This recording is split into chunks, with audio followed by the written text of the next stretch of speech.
I purchased this Honda CX500 back in 2017 and paid $500 for it, and it's been amazing. I was using it for a couple of years as my daily rider, and then it went under a motorcycle cover and went into storage, and it pretty much stayed there ever since. And a few weeks ago, I started to clean this bike up, taking some parts off, vapor blasting, painting them, taking the carburetors off, completely rebuilding them, and then trying to get the bike started.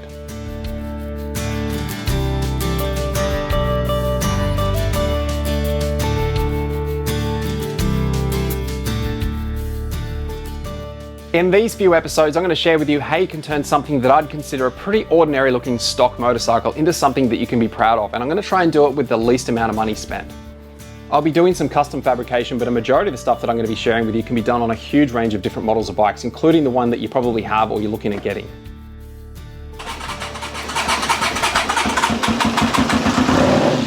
Yeah, wow, almost yeah.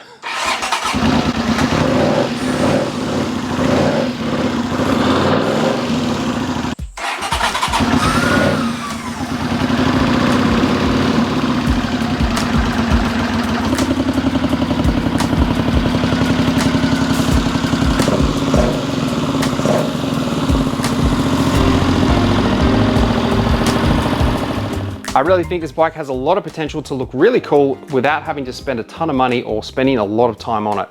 And I'm going to show you exactly how I do it. The enormous tail section with the indicators and the tail light, as well as the monstrous seat that's on this thing, is not the look we're going for. And you can see just the transformation that we've had just by taking them off. To get the stance that I'm after, I want to lower the front. And the easiest way to do this is to loosen the bolts on the triple clamps and just slide the forks up to the desired amount. I've seen many cafe races with this same approach, but if you do decide to do this and keep it like this, I would probably upgrade your internal springs and get some progressive springs, because you are actually limiting the amount of travel you now have in the forks. At the end of this video, I'm going to do a cost breakdown of everything that's been spent on this bike to give you a bit of an indication as to what yours might cost.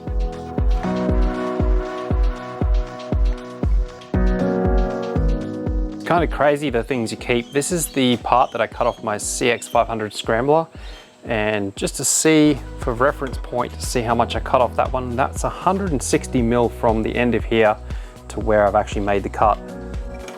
I think I might end up going a little bit more than that for this one.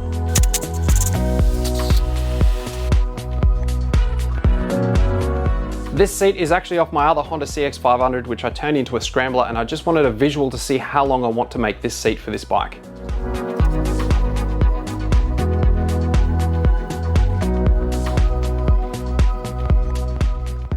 As you can see, the line of this tank is on the downward slope, and I feel like if I was just to lift it up ever so slightly, maybe an inch, I think that makes all the difference. It's a little bit more work, but I feel like it's going to look a lot better when it's finished. And this is not going to be a complete cafe racer build, it's just going to be the back end chop and a new seat, just to really slimline this bike and make it look a lot better. Slightly change my design here, keeping the cut the same. I'm going to still cut it there, but I'm going to do another line so that it runs into the hoop and it makes it look nice and neat. And the thing about these bikes is it's got a seam that runs all the way down here, top and bottom, and they've been spot welded probably every 40 millimeters. So what I might end up doing is chopping that completely off in line with the top of this, and then I'll TIG weld it up. But the bottom seam here, there's no real need to cut that one off, because I can just tie that one into the new part that I make.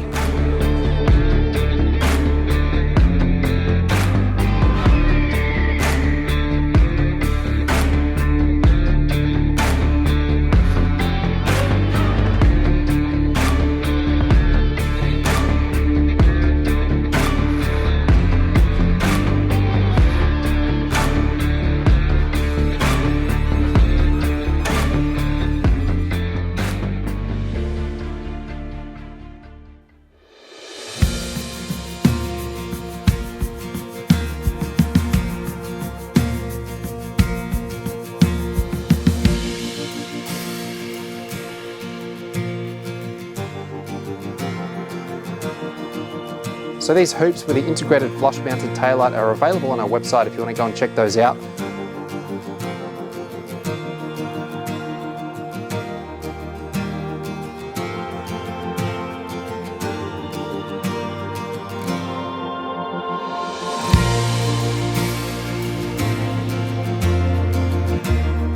These triangular pieces, I was planning on bending those in ever so slightly and welding them to the bottom of the hoop here, and then also capping the bottom. But I've come up with a better idea.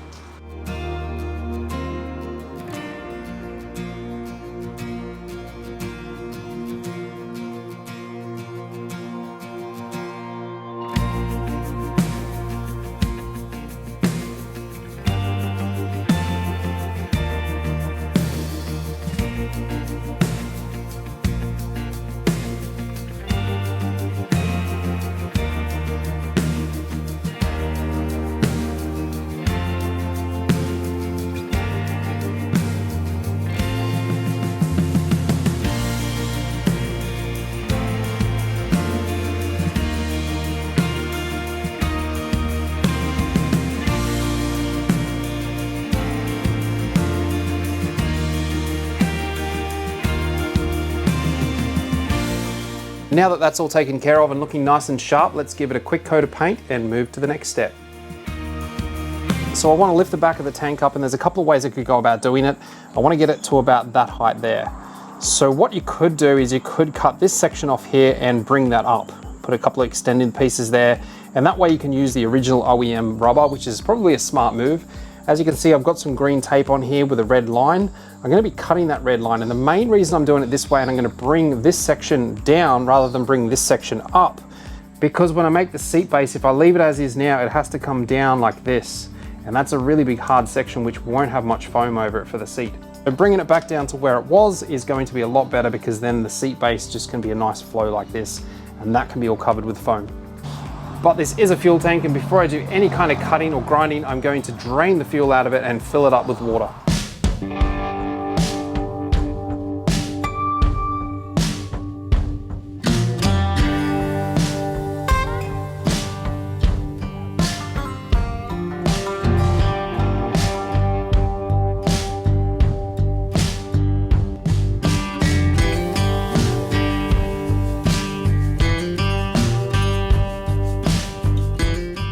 So I've currently lifted it about 20 millimeters. As you can see, that line going through, it's looking pretty good.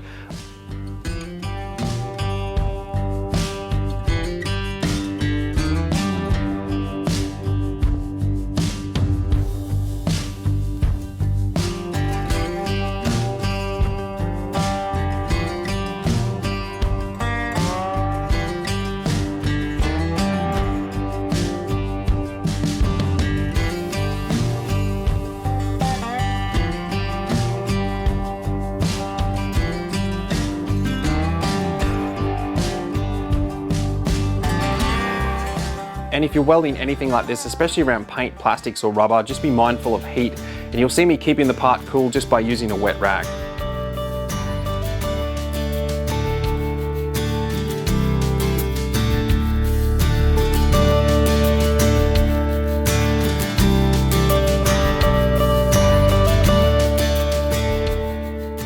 This Rust Blast by KBS is one of the best products I've ever found to remove rust out of tanks. You just pour it in, slosh it around, keep everything wet. Depending on how much rust you have is how long you keep it in, and then just pour it straight out again.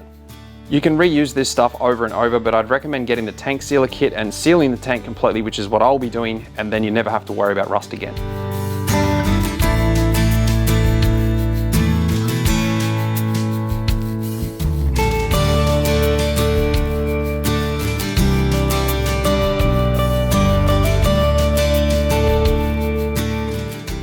There was 4 steel washers being used as spacers, and I felt like that just looks really messy, so I decided to do something about it.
If you end up burning the plastic, which you probably will do, it's not a big deal because you're going to cover this in foam anyway, but if it bothers you, you can easily sand it off. So now that the seat base is complete and it fits this motorcycle perfectly, and how I recommend doing this if you're going to try it is put it in the oven and do some of your big bends first, and then work around and spot heat it with maybe a blowtorch or a heat gun, and then you can manipulate those little areas that you need to just fine tune, I guess. But the next step is gluing this foam on, and then we can shape it up to whatever shape we want, and we can add the hump and all that sort of stuff. But before we can get to that, we need to put the clips on to hold this seat base in place. These are the seat clips I like to use. There's a male and a female, and they come in a pack of 4. They're available on our website. And what you can also get on the website is this thermoplastic seat base and the foam that I'm going to use. This is perfect foam for seats because it's quite high density. This comes in 3 different sizes depending on the type of seat you're trying to create. How I like to use these is the male goes on the seat base and the females will go onto the frame itself. I'm going to use all 4 of these clips to mount the seat, 2 at the front and then 2 at the back. This is the front of the bike here. I've found these 2 little holes, which is perfect. But the only downside is that airbox is in the way and I can't really mark the underside of the seat base to know exactly where they're going to be. So what I'm going to do is I'm going to drill this hole out to 13 millimeters or 1/2 inch down here, put that in place, put some double-sided tape on it, put the seat on. That'll stick to the seat exactly where it is, and then I can mark it and drill the bottom of the seat base.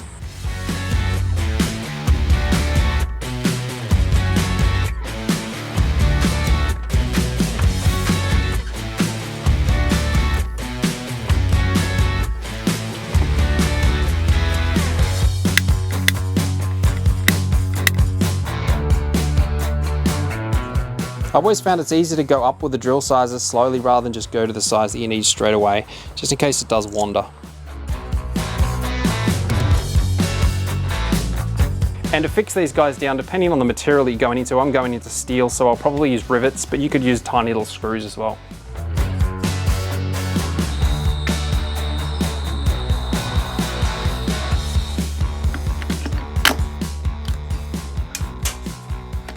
I'm just going to do 2 rivets on each clip now to secure it, just in case I need to make any adjustments, and then I'll go back and rivet the other 2 later. Now for the moment of truth to see if I got my location correct. Bang on. Excellent. Now to do the other 2 at the back.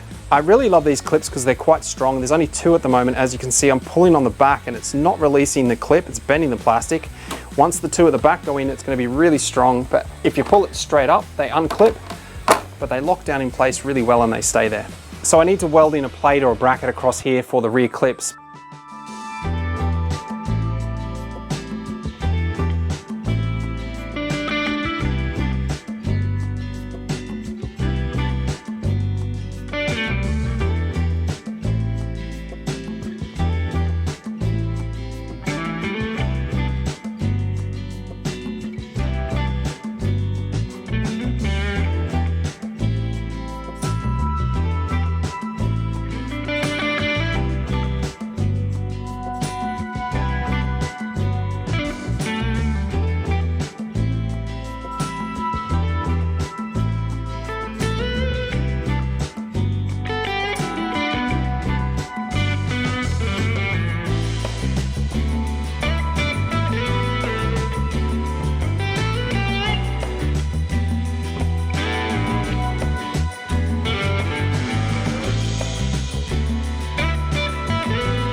I like to start by sanding right along the edge of the seat base because that gives you somewhere to work up from.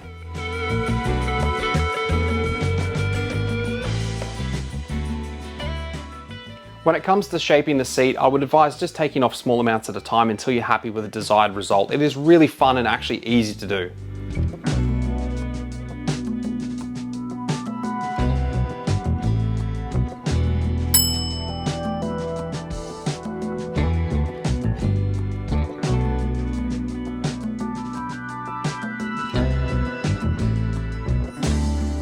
And if you make any mistakes like I did, you can easily add foam back on again. You probably have plenty of offcuts sitting on the floor.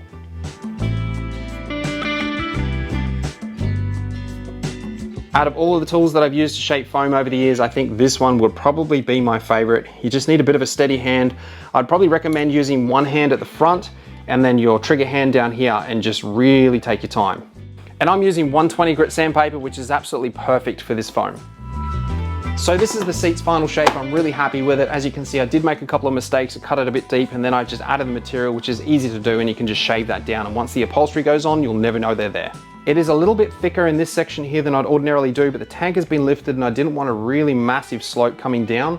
So there's an illusion you can do with the stitching, and that black line there is going to be exactly that. What you can do is you can shape the top of the seat like a bit of a dome, so it's higher in the center than it is on the sides, and then your stitch line can go exactly there, making the sides look thinner. And as always, I'll leave links to everything that I'm using in this video, including the foam, the seat base, the clips, the hoop, the tail light. It's all going to be there, so go and check it out.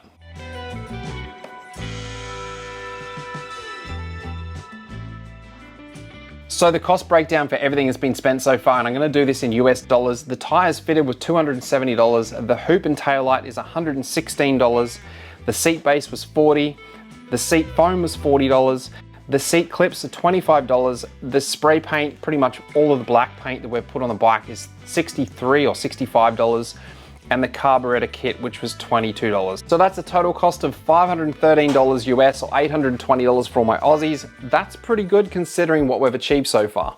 In the next episode of this bike build, we're going to be doing the upholstery on the seat and a few other really cool custom bits and pieces as well. But if you want to see an upholstery video on how to do it yourself right now, I'll leave that video right here. And here's one that YouTube recommends.